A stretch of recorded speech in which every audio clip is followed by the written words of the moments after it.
Hola, un saludo para todos desde Helsinki, estimados profesores y colegas que participan del evento internacional IRRI 2024. Este mensaje responde a la ponencia que hemos presentado para consideración del tribunal de este importante evento y que hemos titulado Las relaciones Cuba-la Unión Europea, continuidad y cambio 1959-2023, un análisis imprescindible en 7 momentos. Un texto en el que recogemos parte de la trayectoria de las relaciones bilaterales entre Cuba y la Unión Europea y más específicamente nos enfocamos en lo que ha representado el acuerdo de diálogo político bilateral establecido entre La Habana y Bruselas en 2018. Específicamente hemos centrado nuestro análisis en las oportunidades y amenazas que el acuerdo de diálogo político común ha representado para los vínculos bilaterales. Ahora bien, ¿cuáles han sido las oportunidades que ha representado para Cuba el acuerdo de diálogo político común? En primer lugar, consideramos que demuestra la validez y eficacia de la estrategia histórica de la revolución con la participación de los actores que intervienen en su proyección externa de establecer, fomentar y diversificar los vínculos con países europeos capitalistas, siempre que mostraran respeto por los principios de nuestro sistema social y soberanía nacional. Este elemento consideramos que es fundamental. De igual modo, el acuerdo de diálogo político común formaliza un marco regulatorio mixto, híbrido, amplio e incluyente de lo político y la colaboración, que establece los nexos con un importante actor de la política internacional para Cuba, relevante en la matriz de relaciones externas, más aún frente a la permanencia del bloqueo de Estados Unidos contra Cuba y sus sanciones económicas. Al mismo tiempo, formaliza un marco regulatorio híbrido, mixto, amplio e incluyente de lo político y la colaboración, que establece los nexos con un importante actor de la política internacional relevante en la matriz de relaciones externas de Cuba, más aún frente a la permanencia del bloqueo de Estados Unidos y logrado tras mostrar firmemente por la parte cubana nuestros principios de no injerencia y respeto a la soberanía nacional, al tiempo que reafirma nuestra capacidad de diálogo en condiciones de igualdad. Otra fortaleza que consideramos es que proyecta una imagen país en medio de reformas socioeconómicas generadas por el proceso de la actualización de la economía cubana, con la introducción de nuevos actores económicos y facilidades para la presencia de una renovada cooperación y comercio bilateral, tras haber dado importantes pasos en la renegociación de la deuda con el Club de París y mostrar credibilidad financiera a pesar de los embates del momento y de las presiones del bloqueo. Al mismo tiempo muestra el respaldo de la Unión Europea a Cuba en contra del bloqueo, no solo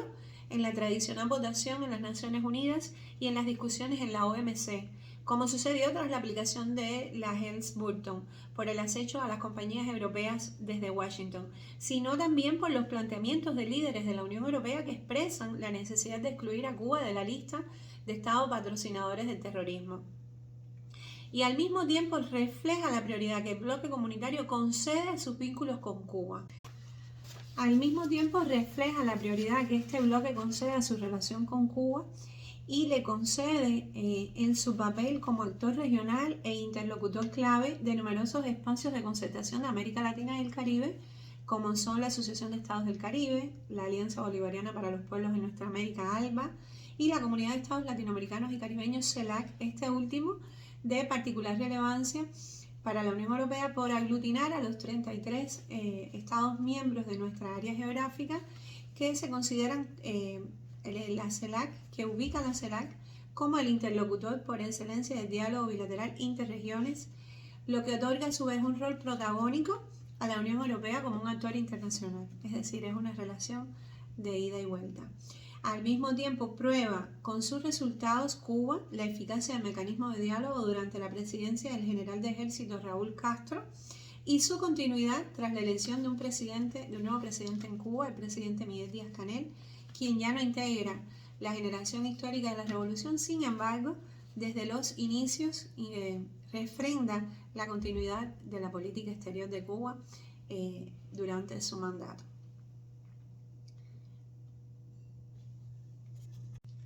Vamos a conversar un poquito ahora de cuáles son las amenazas porque el acuerdo no solamente ofrece oportunidades a Cuba, sino también plantea amenazas en ese sentido. Bueno, nosotros hemos identificado que entre las amenazas de lo que se podría considerar para la vigencia y el mantenimiento del acuerdo de diálogo político común se encuentra el avance de los gobiernos de derecha y ultraderecha en Europa, así como de las fuerzas políticas representadas en el Parlamento que son anticubanas por excelencia y podrían poner en riesgo en un futuro no muy lejano los resultados alcanzados por acuerdo de diálogo político común. Esta ponencia fue escrita justo antes de que se sometiera a votación y se sometiera a discusión recientemente en el Parlamento Europeo esa moción con relación a Cuba y el respeto a los derechos humanos y tal, lo que demuestra y refrenda este Parlamento que hemos expresado antes, de que es una intención permanente de las fuerzas contrarias a Cuba y a nuestro sistema social presentes en el Parlamento Europeo de retomar siempre la discusión sobre la validez y la necesidad de modificar y cambiar la relación política desde la Unión Europea hacia Cuba, que es en definitiva el principal objetivo de estas discusiones en el Parlamento Europeo. Afortunadamente, las fuerzas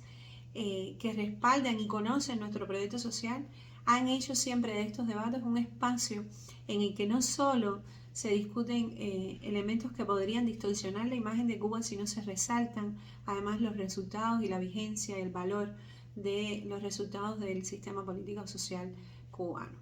A pesar del siempre como mis palabras finales apuntaré que los más de 5 diálogos, las delegaciones de alto nivel que viajaron a La Habana en 2019, entre ellos los monarcas de España y los actuales reyes del Reino Unido, así como las posteriores visitas mutuas que incluyen la reciente estancia del presidente Díaz-Canel en varios Estados miembros y en la cumbre CELAC Unión Europea en Bruselas, así como la del alto representante de la Unión Europea y el comisionado para los derechos humanos a Cuba en 2023, al igual que la intensa actividad de las embajadas cubanas en las capitales europeas, demuestran el excelente estado de la ejecución del mecanismo de diálogo en el marco del 35 aniversario de las relaciones entre Cuba y la Unión Europea. No obstante, las amenazas mencionadas con anterioridad demuestran la necesidad de Cuba de continuar consolidando sus relaciones bilaterales con los países europeos y fortalecer sus nexos con naciones del resto del mundo, como se ha producido desde el triunfo de la revolución. Muchas gracias a todos por su